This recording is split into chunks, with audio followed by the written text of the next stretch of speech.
묻겠습니다. 역사상 최초로 진행되는 검사 탄핵 조사에 용기 있게 출석해 주셔서 고맙다는 말씀을 드립니다. 증인도 저도 검찰에서 감찰을 담당을 했었고요. 검찰은 제19 감싸기가 극도로 계속해서 진행이 되던 조직이었고, 김학의 동영상이 나와도 김학의가 아니다라고 말했던 조직이기 때문에 이 검사에 대해서 지난 5월에 대대적으로 보도가 되었음에도 불구하고 검찰 내부에서 아무도 진상조사를 하거나 감찰이 진행이 되지 않았습니다. 그렇기 때문에 오죽하면 국회가 이렇게 나서게 되었던 것입니다.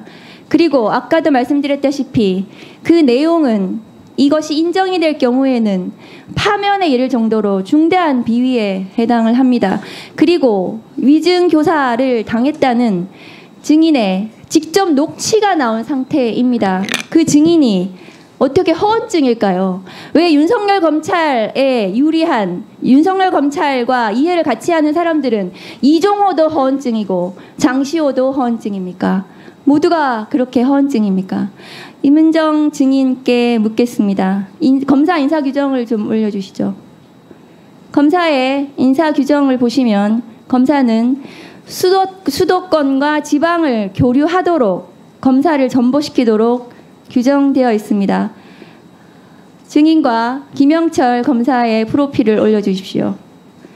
보시면 증인 한번 보세요. 김영철 지금 조사 대상인 증인 검사와 증인의 이 인사 과정을 보시면 어떻습니까? 친윤 검사들은 지금 어디도 지방에 근무를 하지 않습니다. 지금 증인과 비슷한 시기에 그 검사로 임관을 했고, 그리고 증인은 내부 고발자로서 핍박을 받았긴 했지만 전국의 많은 검사들이 저렇게 지방을 다닙니다. 증인을 포함해서요. 그런데 김영철 검사의 프로필을 한번 보십시오. 증인 이거에 대해서 어떻게 생각하십니까?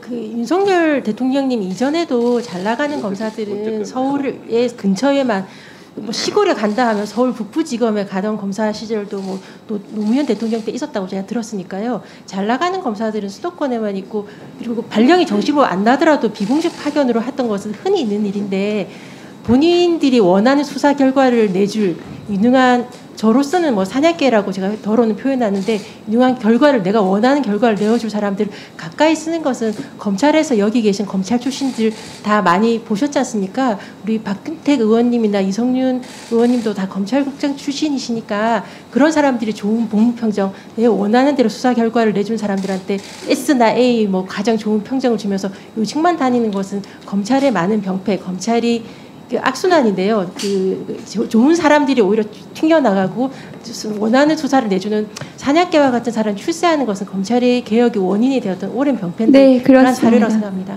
검찰 개혁의 원인입니다. 검사 인사제도가 저렇게 된 것이 검찰 개혁의 원인이기도 합니다. 다음 묻겠습니다. PPT를 좀 띄워주시죠. 법무부 자료에 따르면 장시호 오늘 불출석한 증인은 수감 기간 중에 총 68회를 검찰로 출정 조사를 받으러 갔습니다. 그런데 68회의 출정 조사 중에 제대로 조사를 한 것이 몇 회인지 알 수가 없습니다. 그런데 증인께서도 한명숙 모해위증 사건에서 수용자에 대한 이 조사와 관련해서 파악을 하셨기 때문에 이것이 익숙하실 겁니다. 이 장시호 증인이 수감 기간 중에 조사를 받기 위해서 검찰에 출정을 했지만 조사를 제대로 받지 않고 사적인 편의 제공을 받았던 것이 아닌지, 증언 연습이라도 한 것이 아닌지 의심되는 것은 너무 당연한 일 아닙니까? 네, 그렇습니다. 제가 뭐 그 신흥석 지금 서울 남부지검 검사장으로 알고 있는데요.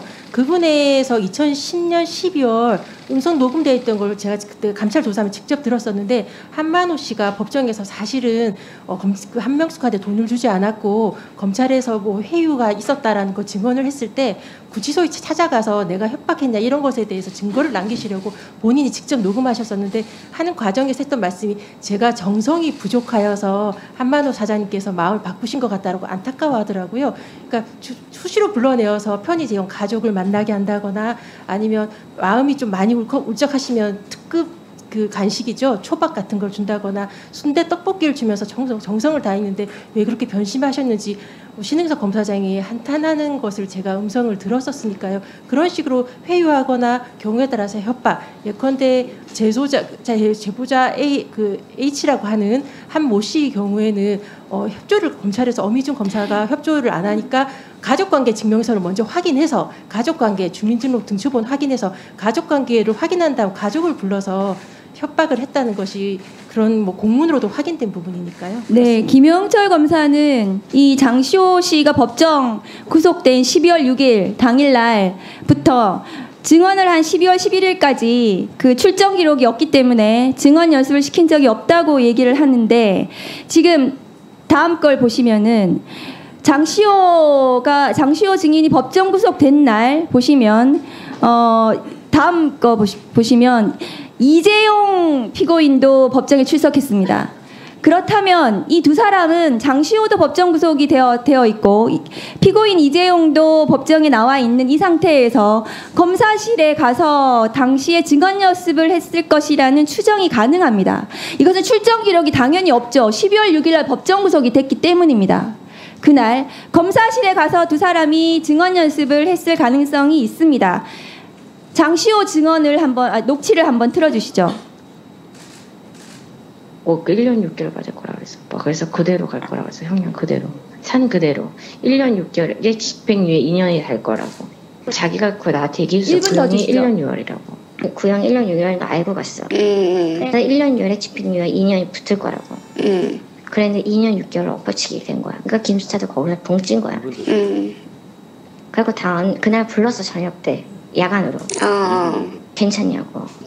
괜찮게 막 약 먹이고 막 거기서 뭐 새벽까지 울고 불고 난리 쳐갖고 내일 너 안 나오고 싶으면 안 나와도 된다. 너 페이퍼를 이만큼 준 거야. 그러고 또 그 와중에 들어왔어. 부부장님이 같이 들었는데 부부장님이 어제 연습한 대로만 좀 해줬으면 좋겠다는 거야. 자, 그날 불렀다. 부부장님이 오늘 불출석한 증인이죠. 박주성 검사가 출석한 어제 연습한 대로 어제는 12월 5일을 얘기하는 것 같습니다. 아마 장시호 증인이 어제 연습한 대로만 해주면 좋겠다. 울고불고 했더니 약을 먹이고 증언 연습을 시켰다. 이것은 매우 구체적인 증언입니다. 매우 구체적인. 이것은 거짓말을 할 이유가 없는 거죠. 허언증으로 볼 수도 없는 겁니다. 그렇기 때문에 이 증언 연습을 시켰는지 부분에 대해서 굉장히 의심스러운 상황이라고 저는 생각합니다. 증인 어떻게 보십니까? 특수수사에서 그렇게 하는 것은 부끄러움 없이 자행되어 왔던 내가 원하는 대로 증언해 준 것이 사실이라고 하는 특수수사의 수사 기법이니까요. 네. 죄송합니다. 국민 여러분에게.